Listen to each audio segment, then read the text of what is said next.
acontecimentos são os acontecimentos ao longo do Mar da Galileia. É quase impossível dizer foi aqui que aconteceu isso, foi aqui que aconteceu aquilo, foi ao redor do Mar da Galileia.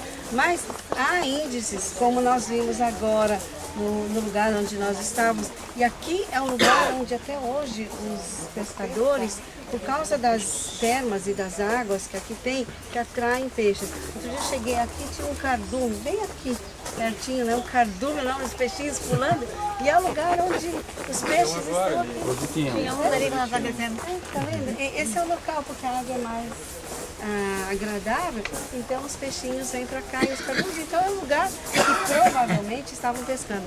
E nós acabamos de ver o lugar da multiplicação, a gente fala, e uma certa cronologia, se a gente puder fazer mais ou menos assim, que eles saem do Monte das Bem-aventuranças e vão para a multiplicação, né? Como eu falei ontem para vocês, não é café instantâneo, não coloca o pozinho e a água e vira. Não é, o nosso tempo é tão, nós somos tão limitados no tempo. Foi assim, foi um dia depois, foi 10 dias depois.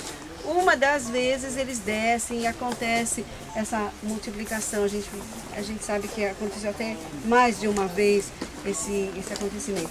Mas o que nós vamos lembrar aqui agora foi depois da ressurreição. Jesus é crucificado em Jerusalém, os discípulos que estão com ele em Jerusalém, os apóstolos que estão lá em Jerusalém. Quem conhecia Jesus também não queria conhecer. Na hora que Jesus é levado para a casa de Caifás, vocês lembram que na ceia Jesus ele fala onde vocês me trairá, e Pedro todo fala, não, eu darei minha vida por ti, me diz quem é. E ele falou assim, mas antes que o galo cante, você já vai me negar. Ele falou assim, imagina eu, Pedro é muito gozadinho, gosto dele. Cabeçudo, galera. Sanguíneo. Sanguíneo, ele é Impossível, né? E ele... Quando Jesus é levado, depois do Getsêmani, é levado à casa de Caifás, e uma das mulheres no pátio olha para ele e fala, mas você também faz parte daquele grupinho, né, daquele revolucionário que está pondo minhoca na cabeça das pessoas. Eu nem sei quem é esse homem, né? E 3 vezes ele fala, mas ele fala assim, mas você se veste, né? Olha aí, eu sou brasileira, você se veste como um brasileiro. A roupa identificava as pessoas.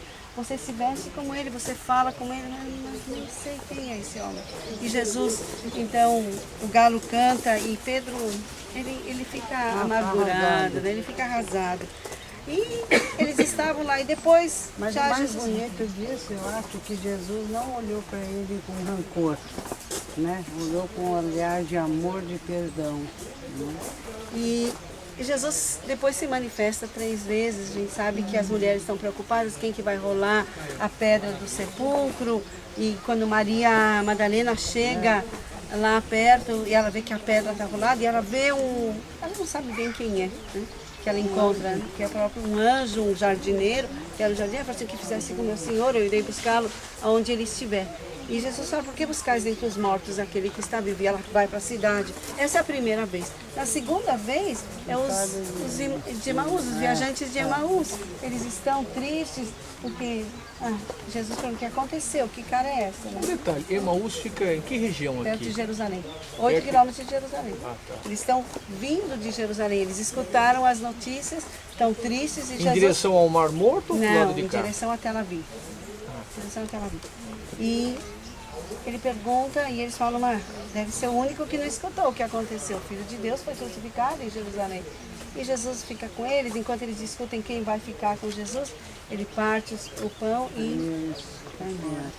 e o que sabem fazer aqueles apóstolos, aqueles pescadores, né? Acabou. O líder foi embora, foi crucificado.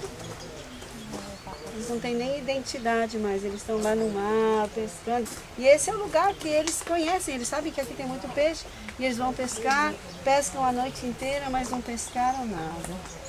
E um vulto, vocês viram aquela neblina hoje de manhã, né? Um vulto que estava aqui na praia, fala, joga a rede para o outro lado, e eles pescam 153 grandes peixes.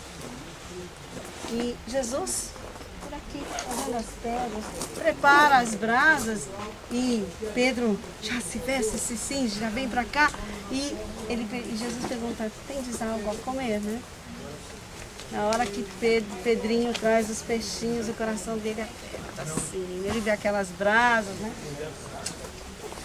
Será que ele lembrou, né? Quando é que eu vi essa fogueirinha? E eu acho que esse é um dos textos mais lindos, né? Quer ver? João 21. Isso aí foi o primeiro encontro de Pedro com Jesus, porque ele não viu Jesus depois de ressuscitado. Ele sofreu a angústia dele esse tempo todinho, né? Depois de terem comido, perguntou Jesus a Simão Pedro: Simão, filho de João, amas-me mais do que esses outros?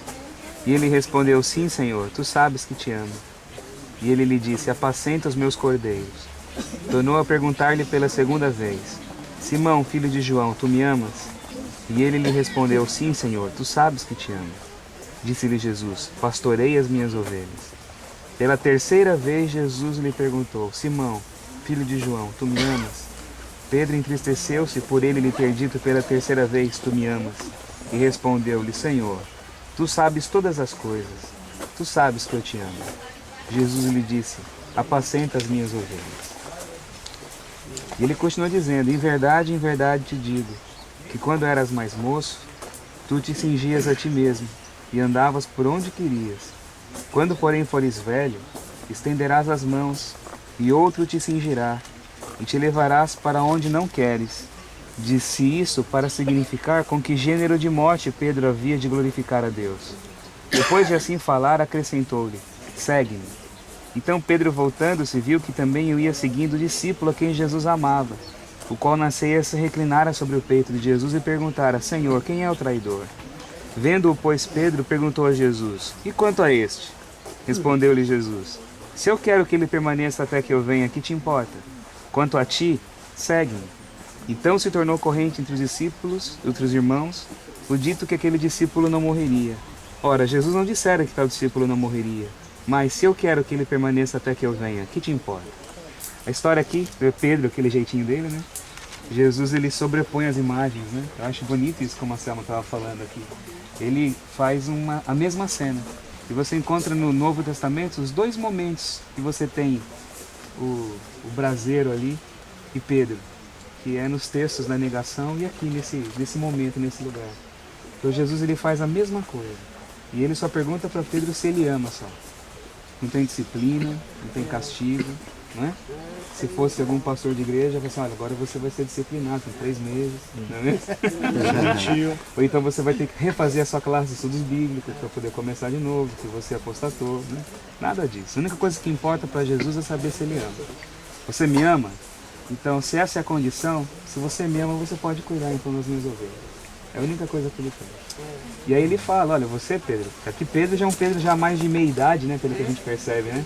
Porque ele já não é velho nem moço.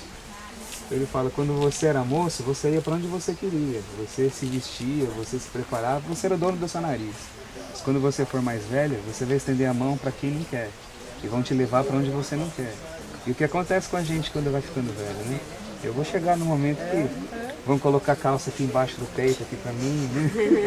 Vão colocar a combinação de xadrez com verde, limão, sabe? E não tem que reclamar, você tem que ficar quieto. Vambora, avô, vambora, pai. Leva você pra onde você vai, né? É a humildade que Deus faz a gente passar na vida, né? Na velhice, né? Todo mundo fica humilde, né? E ele fala aqui também mais além do que isso. Fala também a respeito da morte de Pedro, que ele ia estender as mãos. E Pedro é crucificado, de acordo com a tradição, né? Aí quando Pedro ouve isso, ele pensa assim: pô, será que só eu que vou então receber o...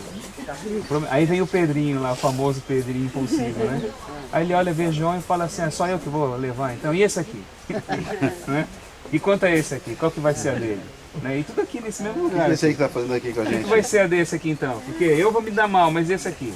E a gente se conforta com isso, né? Eu me dei mal, mas se ele foi pior que eu, melhor. Pelo menos não foi eu sozinho. A gente vê a humanidade. Eu acho que esse texto é um dos fantástico. Textos geniais, porque a gente vê a humanidade de Pedro. Pedro é humano, né? E quando Jesus pergunta para ele: Pedro, tu me amas? Jesus volta a perguntar. Por que ele precisa perguntar 3 vezes? Na segunda vez: Pedro, me ama? É uma atenção, eu acho. Será que ele desconfia de mim, né? Será que ele está desconfiando de mim? Né? Mas tu sabes tudo. Tu sabe. Eu imagino que naquela hora os olhos dele já estão cheios de lágrimas, né? Ele fala assim: poxa, já perdi a confiança com ele, né?